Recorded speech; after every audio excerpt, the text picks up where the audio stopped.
ನಮಸ್ಕಾರ. ಇವತ್ತು ಕೌನ್ಸಿಲಿಂಗಲ್ಲಿ ಆಗಿದ್ದು ಒಂದು ಇನ್ಸಿಡೆಂಟು ಅಥವಾ ಕಾಲೇಜ್ ಹುಡುಗಿ ಒಂದು ಕೇಳಿದ ಪ್ರಶ್ನೆ ಬಗ್ಗೆ ನನಗೆ I thought let me share with all of you because ತುಂಬ ಜನಕ್ಕೆ ಈ ಪ್ರಶ್ನೆ ಇರುತ್ತೆ ಅಂತ. She is a very normal college going girl. ಏನೋ ಕೌನ್ಸಿಲಿಂಗಲ್ಲಿ ಮಾತಾಡ್ತಿರ್ಬೇಕಾದ್ರೆ all of a sudden she ask me, madam ಕರ್ಮ ಅಂದರೆ ಏನು? She ask me, do I believe in karma? I said I definitely believe in karma. ಕರ್ಮ ಅಂದರೆ ಏನು ಅಂತ ಕೇಳಿದ್ಲು. 20+ ಹುಡುಗಿಗೆ ಕರ್ಮ ಅಂದರೆ ಏನು ಅಂತ ಅರ್ಥ ಆಗಂಗೆ ಹೇಳೋದು was a responsibility on my head.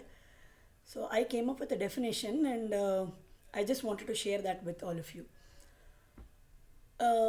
ಕರ್ಮ can be defined as the consequence of any action that you take. ತುಂಬ ಸಿಂಪಲ್ ಟರ್ಮ್ಸಲ್ಲಿ ಹೇಳಬೇಕಾದ್ರೆ, ಟೆಕ್ನಿಕಲಿ ತುಂಬ ಡೆಫಿನೇಷನ್ಸು ಏನು ಬೇಕಾದರೂ ಇರ್ಬೋದು. ತುಂಬ ಸಿಂಪಲಾಗಿ ಹೇಳಬೇಕಂದ್ರೆ, ನಾವು ಏನೇ ಒಂದು ಆ್ಯಕ್ಷನ್ ಮಾಡಿದ್ರೂ ಅದ್ರ ಕಾನ್ಸಿಕ್ವೆನ್ಸ್ ಇರುತ್ತಲ್ಲ, that can be defined as ಕರ್ಮ ಅಂತ. ಫಾರ್ ಎಕ್ಸಾಂಪಲ್ ಅಂತ ಹೇಳೋಕ್ಕಾಗಲ್ಲ, ಬಟ್ ಕಾಸ್ ಮತ್ತು ಕಾನ್ಸಿಕ್ವೆನ್ಸ್ ಅಂತ ಹೇಳಿದವಾಗ ಉಪ್ಪು ತಿಂದರೆ ನೀರು ಕುಡಿಬೇಕು ಅನ್ನೋದು, ಉಪ್ಪು ತಿಂದವರು ನೀರು ಕುಡಿಲೇಬೇಕು ಅಂತ, ಅದು ಯಾರು ಬೇಕಾದರೂ ಆಗಿರ್ಬೋದು. ಸೊ ಉಪ್ಪು ತಿನ್ನೋದು is your action and the consequence of that is ನೀರು ಕುಡಿಯೋದು ಅಂತ. ಸೊ ಆ ನೀರು ಕುಡಿಯೋದು probably can be defined as ಕರ್ಮ ಅಂಥೇಳಿ. So I just told Har the simplest definition which any kid of this generation would understand is the consequences of the actions that you take anta.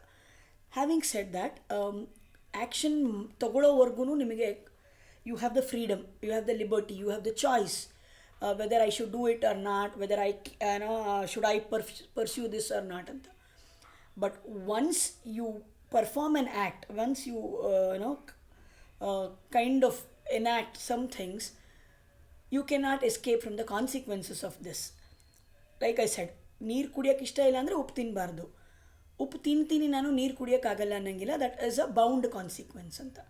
So karma can be defined as the consequences which follows the actions ಅಂತ.